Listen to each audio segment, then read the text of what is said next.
Hi, readers. Miss Reaver's back, and the hat and the silly sunglasses are gone because it's time to read. And remember, I said good readers ask and answer questions. And the reason they do that is so that they can better understand what's happening in the story. And we ask those good question words like who, where, why, when, how, those questions, words that help us and help us form that question so that we can better understand our story. Well, today, boys and girls, we are reading an awesome book called The Mitten. Boys and girls, as I look at this cover, I already kind of have some questions in my brain. Like, why is there a mitten sitting in the middle of the forest? I think it's a forest because I'm looking at the picture and getting clues from it, and I see that there's a bunch of animals. It looks like there's snow everywhere, so I'm thinking it's the forest. And why is that mitten sitting in the forest? And what do the animals want with the mitten? Whose mitten is it? Well, I guess we're going to find all of those things out when we read. But boys and girls, sometimes it's kind of hard to see the book when it's right here. So, you know what? I need your help. I need you to count to 3. And when you count to 3, I want you to snap. And when you snap, the book is going to end up on the computer. Here we go. 1, 2, 3, snap. The book's on the computer. And look, my friends, my question words are there. Who,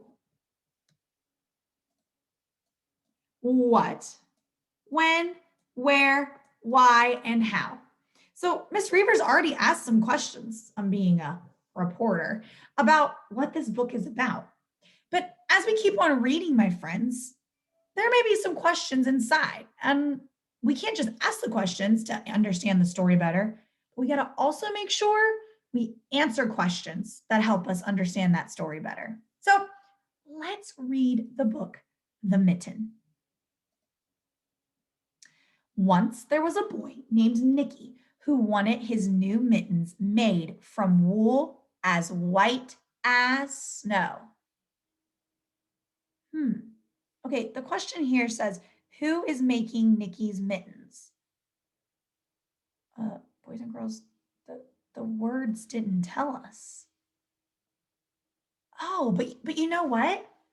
Sometimes the words don't answer our questions, pictures do. And as we keep reading, the words may answer it too. But let me look at the pictures. So I know Nicky's not making it, but look at this picture over here. It looks like this lady has some materials to sew something. And the text did say he wants mittens made from wool white as snow. And look, that wool's pretty white as snow. Maybe that's his mom or his grandma.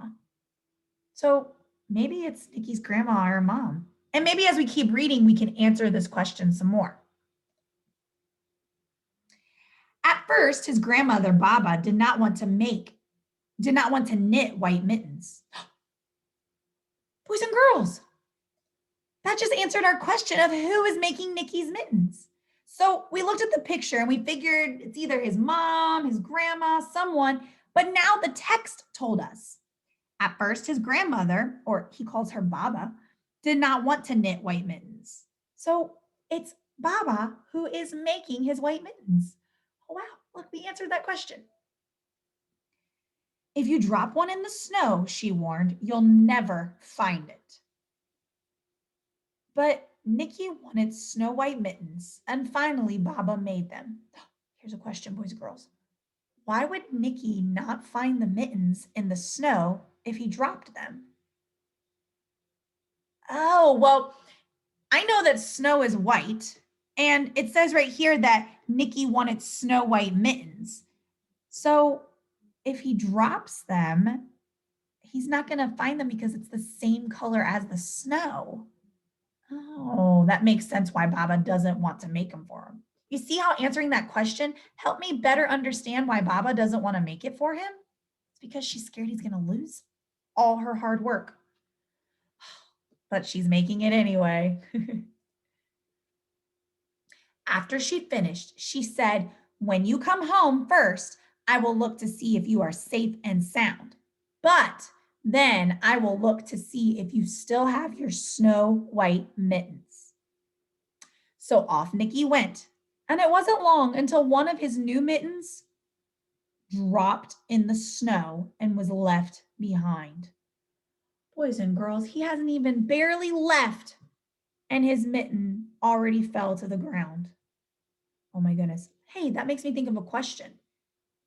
I wonder when he's going to find the mitten, or will he find the mitten? Because it matches the snow. He may never find it.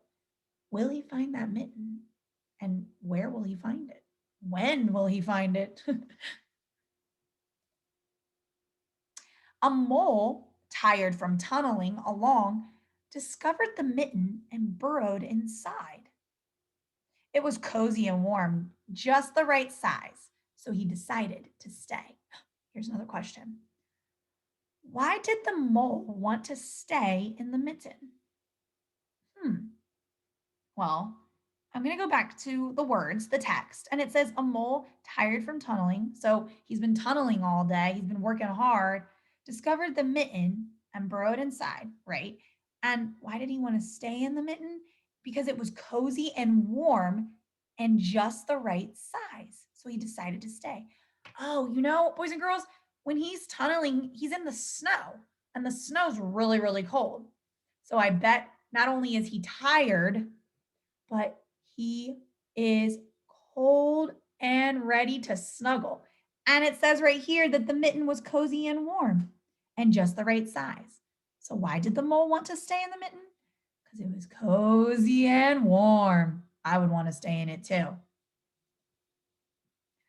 A snowshoe rabbit came hopping by. He stopped for a moment to admire his winter coat. It was then that he saw the mitten and he wiggled in, feet first. The mole didn't think there was enough room for both of them. But when he saw the rabbit's big kickers, he moved away.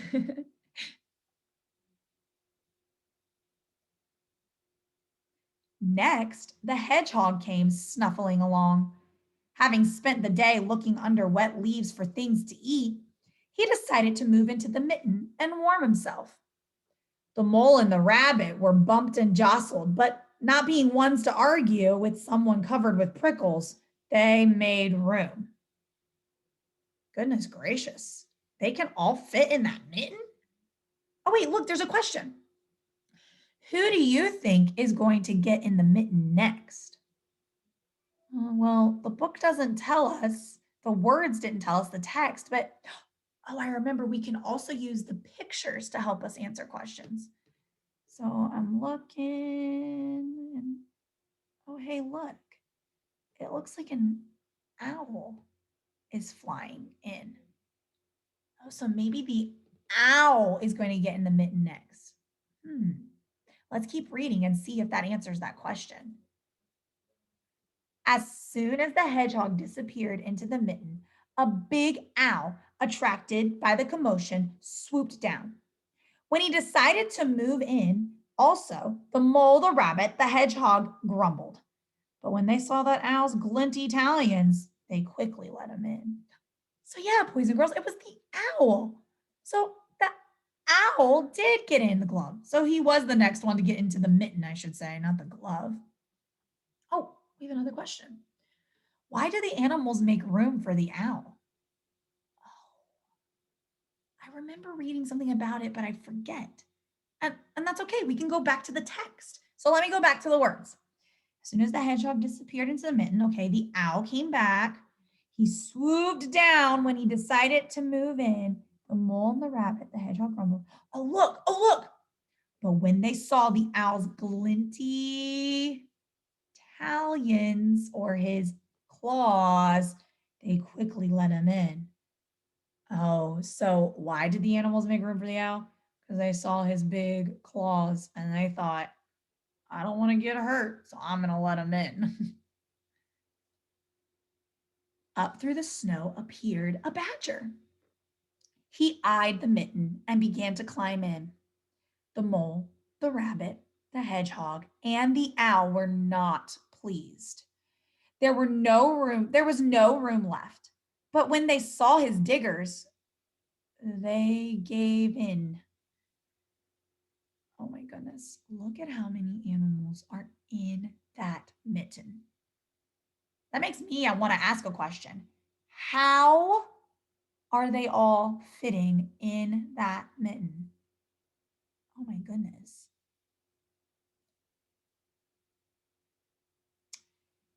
It started snowing, but the animals were snug in the mitten. A warm stream rose in the air, and a fox trotted by, stopped to investigate. Just the sight of the cozy mitten made him feel drowsy. Drowsy is another word for sleepy. The fox poked his muzzle in. When the mole, the rabbit, the hedgehog, the owl, and the badger saw his shiny teeth, they gave the fox lots of room. Oh, hey, look, here's a question. How did the mitten make the fox feel?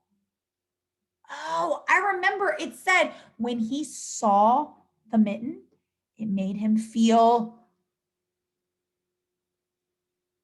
you said it, Cooper, drowsy. It made him feel sleepy, probably because it's a nice warm spot to be in. And don't you love to sleep when it's nice and warm? I sure do. A great bear lumbered by. He spied the mitten all plumped up. Not being one to be left out in the cold, he began to nose his way in. The animals were packed in as tightly as could be. But what animal would argue with a bear? The mitten swelled and stretched. It was pulled and bulged to so many times its size. But Baba's good knitting held fast. Oh, hey, that answers my question I asked a little bit ago, saying, how is this mitten not falling apart? Baba's wool, Baba's knitting held on tight. She must be a very good seamstress. A seamstress is someone who sews. Along came a meadow mouse, no bigger than an acorn. She wiggled into the one space left and made herself comfortable on top of the great bear's nose. Silly mouse. Uh-oh, look at this picture. I predict that Baba's mitten is not going to hold on much longer.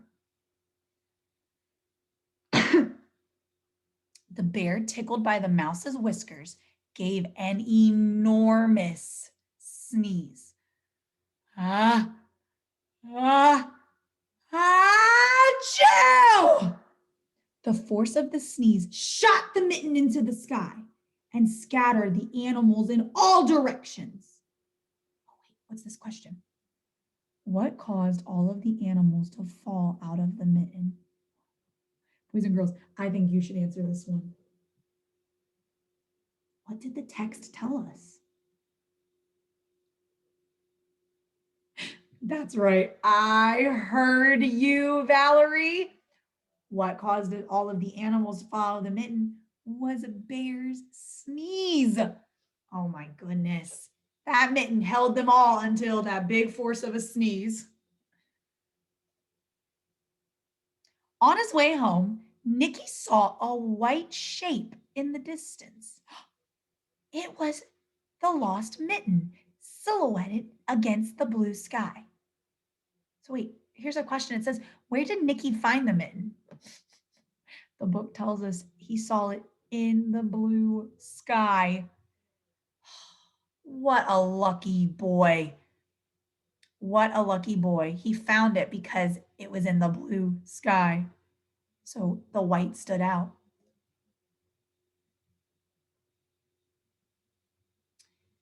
While he was running to catch his snow white mitten, he saw Baba's face in the window. First, she looked to see if it was safe and sound, if he was safe and sound, and then she saw that he still had his new mittens. He just got them. Oh, boys and girls, there's no words on this page, but there's a question here. It says, "What is Baba thinking?" Look, boys and girls, Nikki's over there playing with his cat. But look at Baba. She's looking at the one mitten and she's looking at the other mitten. Look, this mitten is so much bigger. So I think Baba is thinking, how did this mitten get bigger than this mitten? Oh my goodness. If only that mitten could tell her how many animals were inside. Well, boys and girls, today we answered and even asked a lot of questions about this book. And today we're going to keep on working on asking and answering questions. So, whether it's with your teacher or by clicking the next slide, enjoy asking and answering those questions so that you can better understand what the story is all about.